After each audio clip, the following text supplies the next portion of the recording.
Hello বন্ধুরা, আশা করি সবাই অনেক ভালো আছো। এসএসসি ইডু হাবের পক্ষ থেকে সবাইকে স্বাগতম জানাচ্ছি আজকের বিশেষ ভিডিওতে। তোমরা যারা বর্তমানে নবম বা দশম শ্রেণীতে পড়ছো, তাদের জন্য আজকের ভিডিওতে হতে যাচ্ছে খুবই গুরুত্বপূর্ণ। তোমরা অনেকেই কমেন্ট করে জানিয়েছিলে বই পড়া প্রবন্ধ নিয়ে বিস্তারিত আলোচনা করার জন্য। তো আজকের ভিডিওতে আমরা প্রমোদ চৌধুরীর রচিত বই পড়া প্রবন্ধটি নিয়ে এমনভাবে আলোচনা করব যেন এই ভিডিও দেখার পর তোমাদের আর এই প্রবন্ধ নিয়ে কোনো দুশ্চিন্তা না থাকে। তো আজকের ভিডিওতে পুরো প্রবন্ধটি নিয়ে এমনভাবে আলোচনা করব যেন তোমাদের মস্তিষ্কে বিষয়টি সম্পূর্ণ ভালোভাবে গেঁথে যায়। তো সেই লক্ষ্যে আজকে আমাদের এই ভিডিও। তো আমাদের চ্যানেলে শুধু বই পড়া নয়, এরকম বাংলা অনেক গদ্য এবং পদ্য ছাড়া অনেক আরো তোমাদের বাংলা সহপাঠের উপন্যাস এবং নাটক নিয়ে বিস্তারিত আলোচনা আছে। তো তোমরা চাইলে সেই ভিডিওগুলো দেখে আসতে পারো। তো এই ভিডিও শেষ করে সেই প্লেলিস্টটি দেখে আসার তোমাদের অনুরোধ বা আ আহ্বান জানাচ্ছি। তো তোমাদের পড়াশোনাকে আরো সহজ করে তোলাই হচ্ছে আমার একটা লক্ষ্য। তো চলো দেরি না করে আজকের ভিডিওটা শুরু করা যাক।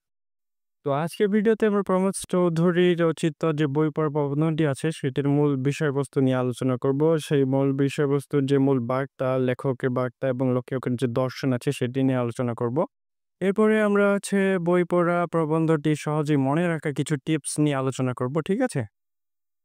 তো বই পড়া প্রবন্ধটি মূলত প্রমোদ চৌধুরীর প্রবন্ধ সংগ্রহ থেকে সংকলিত করা হয়েছে। তো তোমরা এটা কিন্তু অনেকেই যদি এর আগে পড়ে থাকো তাহলে বুঝতে পারবে যে এই জিনিসগুলো কোথা থেকে সংকলন করা হয়েছে। তো তোমরা কি আসলে জানো যে প্রমোদ চৌধুরীর এই প্রবন্ধটি মূলত একটি বার্ষিক লাইব্রেরির সভায় পড়িত হয়েছিল সর্বপ্রথম? তো সেই সময়ে যে শিক্ষা ব্যবস্থা ছিল মূলত মুখস্থ নির্ভর এবং সার্টিফিকেট সর্বস্ব। যদিও এর প্রভাব এখনো আ এই সমাজে রয়ে গেছে, তবে যাই হোক লেখক এই প্রবন্ধের মাধ্যমে সে প্রথাগত শিক্ষার যে সীমাবদ্ধতা আছে সেগুলো চোখে আঙুল দিয়ে দেখিয়ে দেওয়ার চেষ্টা করেছিলেন। তো সেই বই পড়ার আসলে গুরুত্ব কি সেটি আমাদের বোঝানোর চেষ্টা করেছেন। তিনি দেখিয়েছেন কিভাবে আমাদের বই আমাদের মনের খোরাক যোগায় এবং আমাদের আত্মার উন্নতি কিভাবে আসলে করে। তো প্রবন্ধের মূল বিষয়বস্তু হলো কি যে আমরা এবার মূল অংশে প্রবেশ করব। লাইন বাই লাইন বিশ্লেষণ করব যাতে তোমাদের কোনো কিছু বুঝতে বাকি না থাকে। ঠিক আছে? তো আমরা এবারে জানবো প্রবন্ধের মূল বিষয়বস্তু। তো প্রবন্ধের মূল বিষয়বস্তু হলো এরকম যে বই পড়া প্রবন্ধের লেখককে বইয়ের গুরুত্ব, উপকারিতা, ঠিক আছে?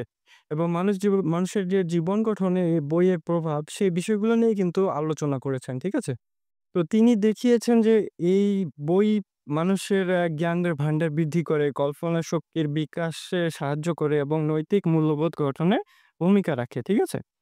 তো লেখক বইকে মানুষের পরম বন্ধু এবং নীরব উপদেশদাতা হিসেবে উপস্থাপন করেছেন। তো এখানে তোমাদের অনেক ক্ষেত্রে কিন্তু এরকম আসে যে মানে এই প্রবন্ধ শুধুমাত্র বই পড়া না, অন্যান্য প্রবন্ধের ক্ষেত্রেও কিন্তু এরকম দেখা যায় যে প্রবন্ধের যে লেখক আছে বা গল্পটির যে লেখক আছে, লেখকের দর্শন বা হচ্ছে তার লেখকের যে মূল বার্তা এই বিষয়গুলো সম্পর্কে জানতে চাওয়া হয়। ঠিক আছে? তো এখানে মূলত বই পড়া যে প্রবন্ধ আছে, সেই প্রবন্ধে প্রমোদ চৌধুরী বইকে যে মানুষের পরম বন্ধু হিসেবে এবং নীরব উপদেশদাতা হিসেবে উপস্থাপন করেছেন। বিভিন্ন ধরনের বই পড়ে মানুষ নানা ধরনের জ্ঞান অর্জন করতে পারে এবং সমাজে আলোকিত মানুষ হিসেবে গড়ে উঠতে পারে। তো লেখক মনে করেন যে প্রতিটি মানুষেরই নিয়মিত বই পড়ার অভ্যাস গড়ে তোলা উচিত। কারণ কারণ কি যে বই মানুষের চিন্তাধারাকে প্রসারিত করে এবং দেশ ও জাতিকে উন্নতির পথে নিয়ে আসতে সহায়তা করে। তো তাই বই পড়াকে তিনি এক অবিচ্ছেদ্য আত্মিক এবং মানসিক চর্চা হিসেবে দেখছেন। তো এই ছিল মূলত বই পড়ার প্রবন্ধের কিছু মানে সংক্ষিপ্ত রূপে খুবই সংক্ষিপ্তভাবে যদি মূল বার্তাটা আমি বলার চেষ্টা করি বা আলোচ্য বিষয়গুলো বলার চেষ্টা করি তাহলে এটুকুই ছিল। তো এবার আমরা কিছু বই পড়া প্রবন্ধের উল্লেখযোগ্য কিছু ইম্পোর্টেন্ট লাইন আছে যেগুলো তোমাদের বিস্তারিত জেনে নেওয়ার চেষ্টা করা উচিত। কারণ কি এই লাইন বা উক্তিগুলো হচ্ছে এসএসসি পরীক্ষায় বিভিন্ন বোর্ডে বারবার এই লাইনগুলোর থেকে প্রশ্ন এসেছে এবং জানতে চাওয়া হয়েছে যে এই লাইনগুলোর মূল বার্তা বা হচ্ছে তোমাদের এই লাইনগুলো বিশ্লেষণ করতে বলা হয়। তো তাই এই লাইনগুলো সম্পর্কে জানা তোমাদের কি খুব জরুরি। তো চলো এরকম কিছু লাইন আমরা জেনে আসি। তো ১ নাম্বারে যেটা আছে তোমরা এখানে আমি লিখে রেখেছি। তোমরা দেখতে পাচ্ছ যে শিক্ষা ব্যবস্থার ত্রুটি এবং বই পড়ার প্রতি অনীহা। ঠিক আছে? তো হচ্ছে একটা উক্তি তিনি এই প্রবন্ধে করেছিলেন যে প্রমথ চৌধুরী মনে করতেন যে আমাদের যে শিক্ষা ব্যবস্থা আছে, সেই শিক্ষা ব্যবস্থা মানে শিক্ষার্থীদের প্রকৃত শিক্ষিত করে তুলতে ব্যর্থ। কি বলছি যে আমাদের দেশের যে শিক্ষা ব্যবস্থা, সেই শিক্ষা ব্যবস্থা আমাদের শিক্ষার্থীদের প্রকৃত অর্থে শিক্ষিত করে তুলতে ব্যর্থ হয়েছে। কেন একথা বলেছেন যে, আমাদের স্কুল কলেজের শিক্ষা পদ্ধতির মানে পদ্ধতিতে এতই ত্রুটিপূর্ণ যে তার ফল হাতে পাওয়া যায় না। ঠিক আছে? মানে ফল হাতে পাওয়া যায় না। কেন এ কথা বলেছেন? কারণ হচ্ছে আমাদের শিক্ষা ব্যবস্থা শুধুমাত্র পরীক্ষায় ভালো ফলাফলের উপর জোর দেয়, কিন্তু জ্ঞান অর্জনের প্রতি শিক্ষার্থীদের আগ্রহী করে তোলে না। ঠিক আছে? তিনি বলেছেন যে, লোক যদি বই না পড়ে তার কারণ হচ্ছে আর্থিক অনটন, এটি কিন্তু নয় যে মানুষের কাছে আর্থিক অনটনের কারণে বই পড়তে পারছে না। এই যে একটা এক্সকিউজ বা একটা আ কি বলে অজুহাত, ঠিক আছে? এইটা কিন্তু নয়। আমাদের দেশে যে লাইব্রেরি গুলো আছে সেগুলো মূলত কি একেবারেই নির্জীব। তার একমাত্র কারণ হচ্ছে কি আমাদের শিক্ষালয় মানে হচ্ছে আমাদের যে শিক্ষার স্থান বা বিদ্যালয় বা কলেজ বা ইউনিভার্সিটি লেভেলে অনেক ক্ষেত্রে, ঠিক আছে? তো এগুলো হচ্ছে মূলত নির্জীব একমাত্র কারণ হচ্ছে আমাদের শিক্ষা ব্যবস্থা। ঠিক আছে? এর অর্থ হলো আমাদের শিক্ষা পদ্ধতি এমন যে শিক্ষার্থীরা বাধ্য না হলে বইয়ের ধারের কাছেও যায় না। ঠিক আছে? এটা কিন্তু হচ্ছে তোমাদের অনেকের সাথে কিন্তু মিলে যাবে। আবার অনেকে উনার কথাগুলোকে আ মানে খারাপও লাগতে পারে। তো উনি একেবারে যৌক্তিক কথাই বলেছেন যে শিক্ষার্থীরা মূলত বাধ্য না হলে বইয়ের ধারের কাছেও যেতে চায় না। তো তো শিক্ষা যদি আনন্দের উৎস না হয় তাহলে মনকে বিকশিত করতে পারে না। তো শিক্ষা ব্যবস্থা এমন হতে হবে যে শিক্ষার্থীরা মনের আনন্দে, ঠিক আছে? শিক্ষার্থীরা মনের আনন্দে বই পড়তে চাবে।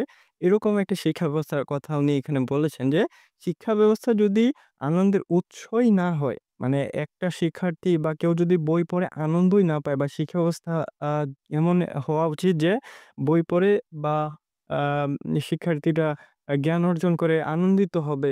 সেই আনন্দিত যদি না হয় তাহলে তার মনকে কখনো কি করতে মানে বিকশিত করতে পারবে না। এই কথাটাই বলা হয়েছে এই লাইনের মাধ্যমে। এরপরে ২ নম্বর যেটা লাইনটা তোমরা এখানে দেখতে পাচ্ছ কি?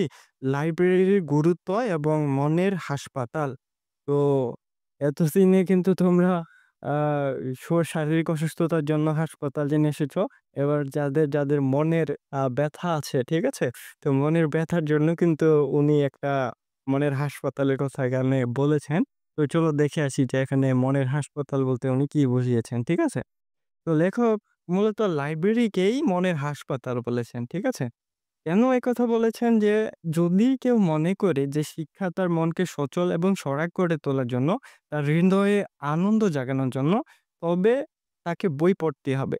তাহলে শিক্ষা জিনিসটা যদি এরকম হতো যে মনে আনন্দ যোগায়, ঠিক আছে? কেউ যদি এরকম মনে করত তাহলে কি তাকে অবশ্যই বই পড়তে হবে। ঠিক আছে? তো আমাদের মন যখন অসুস্থ হয়ে পড়ে, হতাশায় ভোগে তখন বই-ই একমাত্র আমাদের আশ্রয় দেয়। ঠিক আছে? তো মন যখন অসুস্থ হয়, মনের ব্যথা যখন বেড়ে যায় তখন কি করে মানুষ একটা আ আ কি বলে অনেক কষ্টের একটা উপন্যাস বা একটা আনন্দের উপন্যাস পড়লে কিন্তু আমাদের মন অনেকটা ফুরফুরা হয়ে যায়। ঠিক আছে? কষ্টের উপন্যাস পড়লে আরো বেশি ডিপ্রেশনে ভুগি। কিন্তু যখন একটা ভালো উপন্যাস আমাদের সামনে পড়ে বা বাংলা সাহিত্যের এমন একটা গল্প, ছোট গল্প এই জিনিসগুলো পড়লে কি আমাদের মনে একটু ভালো লাগা কাজ করে। মন একটু কি ফুরফুরা হয়ে যায়। তো বই পড়ার মাধ্যমে আমরা শুধু আ নতুন জ্ঞান অর্জন করি। ঠিক আছে? আমি সবসময় এটা বই পড়লে অবশ্যই কি হবে? নতুন জ্ঞান অর্জন করা হবে। যে যত বেশি বই পড়বে সে তত বেশি নতুন জ্ঞান অর্জন করতে পারবে। তো নিজেদের সমস্যা সমাধানের পথ আমরা বই পড়ার মাধ্যমে খুঁজে পাই এবং মানসিক কি শান্তি লাভ করি। তো বই পড়ার এগুলো হচ্ছে কি উপকারিতা। তো আমরা এখান থেকে জানতে পারলাম কি যে বই আমাদের অবশ্যই পড়া উচিত। ঠিক আছে? তো একটি মানে একটি লাইব্রেরি শুধুমাত্র বই রাখার স্থান নয়। তো প্রমথ চৌধুরী বলেছেন, লাইব্রেরি কি শুধুমাত্র বই রাখার স্থান নয়।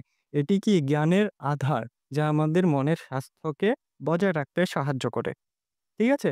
তো মূলত লাইব্রেরি হলো কি আমরা আমাদের দেশের লাইব্রেরিগুলোতে গিয়ে কি করে ছেলেমেয়েরা পাবলিক লাইব্রেরিতে গেলে বিশেষ করে দেখা যায় যে বই-টই নিয়ে ২-১ টা ছবি-টবি তুলে মানে সোশ্যাল মিডিয়াতে দেওয়ার জন্য ছবি-টবি তুলে আবার ব্যাক চলে আসে। কিন্তু বই যে এতগুলো পড়ে আছে র‍্যাকে ভর্তি, র‍্যাক ভর্তি বই, এই বইগুলোর মানে এই যে জ্ঞানগুলো আছে সেই জ্ঞানগুলো নিতে আমরা অনীহা প্রকাশ করি। ঠিক আছে? তো লেখক মূলত এই কথাটা এখানে বলেছেন। এরপরে ৩ নাম্বার যে লাইনটা আছে, ৩ নাম্বার লাইনটা হচ্ছে স্বশিক্ষার গুরুত্ব। এ এটি হচ্ছে মোস্ট ইম্পোর্টেন্ট একটি লাইন। ঠিক আছে?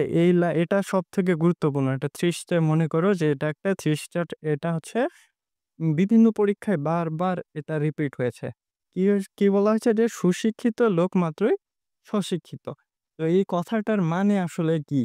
ঠিক আছে? প্রবন্ধের সবথেকে যে গুরুত্বপূর্ণ উক্তিগুলো আছে তার মধ্যে একটি হলো কি সুশিক্ষিত লোক মাত্রই স্বশিক্ষিত। এর অর্থ হলো প্রমথ চৌধুরী বোঝাতে চেয়েছেন যে স্কুল কলেজের যে ডিগ্রি বা সার্টিফিকেট থাকলেই একজন মানুষ কি সুশিক্ষিত হতে হয় না। বা একটা মানুষের প্রাতিষ্ঠানিক অনেক ডিগ্রি থাকতে পারে। তার মানেই সে কিন্তু অনেক সুশিক্ষিত মানুষ এমনটা কিন্তু মনে করা যাবে না। সত্যিকার শিক্ষা আসে নিজের চেষ্টায়। ঠিক আছে? তো নিজের আগ্রহে বই পড়ার প্রতি যে আ বই পড়ার মাধ্যমে যে শিক্ষা আসে সেটাই মূলত আমাদের কি আ সত্যিকারের যে শিক্ষা। ঠিক আছে? তো প্রথাগত শিক্ষা আমাদের কেবল আ আ পথের দিশা দিতে পারে কিন্তু গন্তব্যে পৌঁছানোর জন্য আমাদের নিজেদের চেষ্টা করা উচিত। ঠিক আছে? তো প্রথাগত শিক্ষা বলতে কি আমাদের স্কুল কলেজের যে একাডেমিক পড়াশোনা, ঠিক আছে? সেই জিনিসগুলো মূলত আমাদের কি যে একটা পথের দিশা, পথের রাস্তা, একটা রাস্তা বলে দিতে পারে। কিন্তু গন্তব্যে পৌঁছানোর জন্য আমাদের আরো শিক্ষা অর্জন করা খুব জরুরি এবং সেই শিক্ষাটা তো আমরা একাডেমিক থেকে কখনোই পাবো না। সেটার জন্য আমাদেরকে কি করতে হবে? অবশ্যই নিজেদের চেষ্টা করে জ্ঞান অর্জন করতে হবে।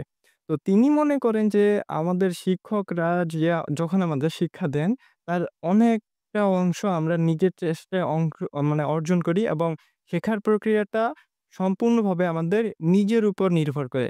অর্থাৎ বাহিরের চাপিয়ে দেওয়া শিক্ষায় মনের বিকাশ কখনো ঘটতে পারে না।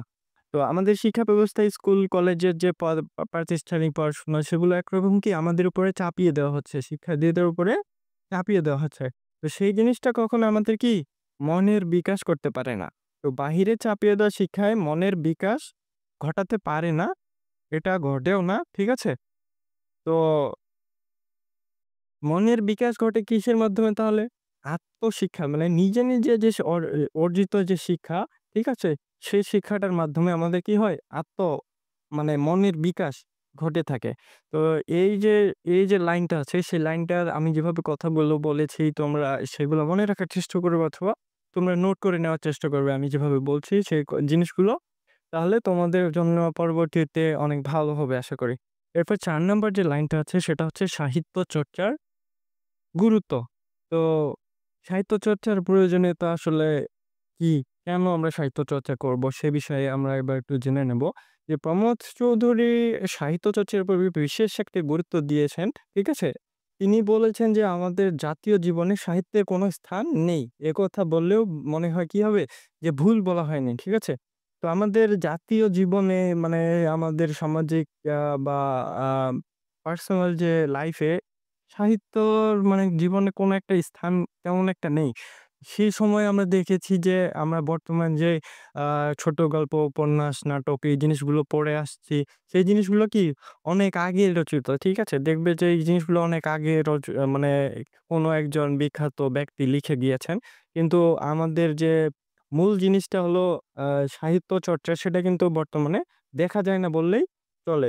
তো তিনি মনে করেন মানে প্রমথ চৌধুরী মনে করেন যে সাহিত্যই পারে একজন মানুষের মনকে সচল, সোহাগ এবং সমৃদ্ধ করতে। তো সাহিত্য আমাদের কল্পনা শক্তিকে বাড়িয়ে তোলে, মানবিক গুণাবলীর বিকাশ করে এবং আমাদের জীবনকে সুন্দর করে তোলে। তো শুধু আ জ্ঞান, বিজ্ঞান, অর্থনীতিই নয়, সাহিত্য অধ্যয়নে আমাদের মানসিক উন্নতির জন্য অত্যন্ত জরুরি। তো সাহিত্য আমাদের সংকীর্ণতাকে দূর করে এবং বিশ্বকে নতুন দৃষ্টিতে দেখতে শেখায়।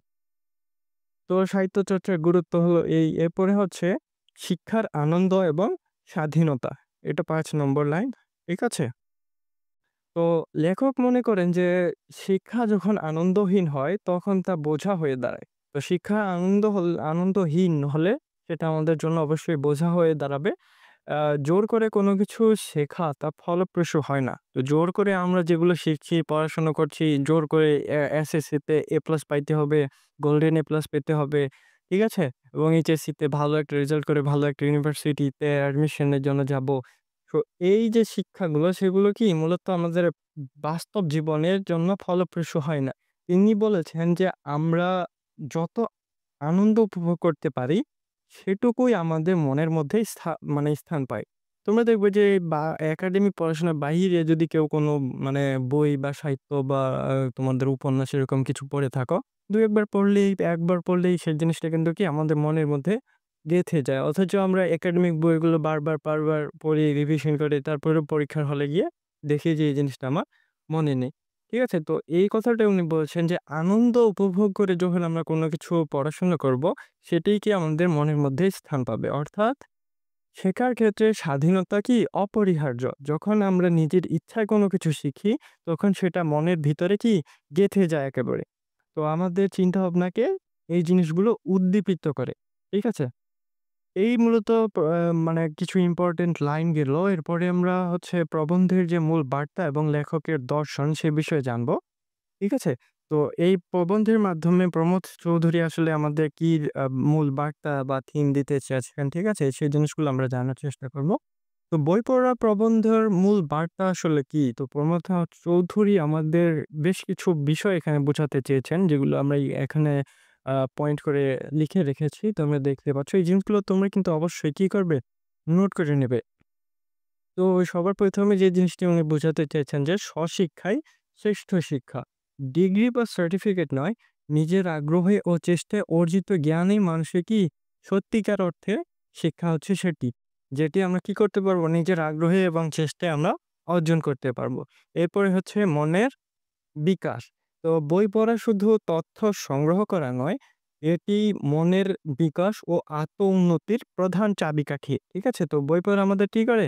মনের বিকাশ ঘটায়। ঠিক আছে? তো প্রথাগত শিক্ষার সমালোচনা। প্রথাগত শিক্ষার সমালোচনা। তো মুখস্থ নির্ভর এবং সার্টিফিকেট কেন্দ্রিক যে শিক্ষা ব্যবস্থা, শিক্ষার্থীদের প্রকৃত জ্ঞান অর্জনে বাধা দিচ্ছে। এবং তিনি এটি বোঝাতে চেয়েছেন যে প্রথাগত শিক্ষা কি করে? আমাদের উপরে পড়াশোনার যে বোঝা বা জ্ঞান অর্জনের একটা বোঝা চাপিয়ে দেওয়া হচ্ছে। তো তিনি এখানে এটি বুঝিয়েছেন। এরপর হচ্ছে লাইব্রেরির গুরুত্ব। ঠিক আছে? একটি জাতি উন্নত হতে চাইলে আমাদের কি করতে হবে? তাদেরকে বই পড়ার অভ্যাস অবশ্যই গড়ে তুলতে হবে। এবং লাইব্রেরিগুলোকে নির্জীব হলে চলবে না। সেগুলোকে অবশ্যই কি করতে হবে? সচল করতে হবে। এরপর হচ্ছে সাহিত্য চর্চার গুরুত্ব এবং প্রয়োজনীয়তা। তো একটি জাতি উন্নত হতে চাইলে তাদের বই পড়ার অভ্যাস গড়তে হবে এবং লাইব্রেরিকে কি করতে হবে? সচল করতে হবে। এরপরে কি করতে হবে?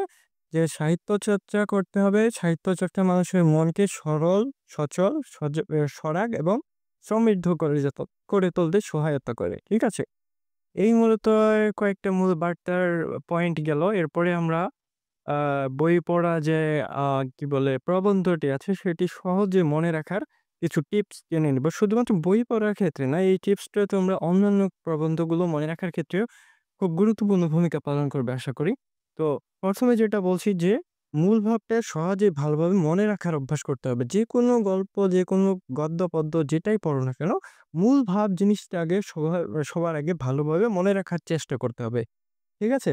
তো প্রবন্ধটির মূল যে এই প্রবন্ধের ক্ষেত্রে বই পড়ার উপকারিতা, প্রয়োজনীয়তা, জ্ঞানের প্রসারে এর ভূমিকা, এসব জিনিস তোমাদের মনে রাখার চেষ্টা করতে হবে। এরপরে হচ্ছে লেখক কি বোঝাতে চেয়েছেন, বই শুধু বিনোদনের উপকরণ নয়, এটি জাতিকে আলোকিত করার একটি মাধ্যম। ঠিক আছে?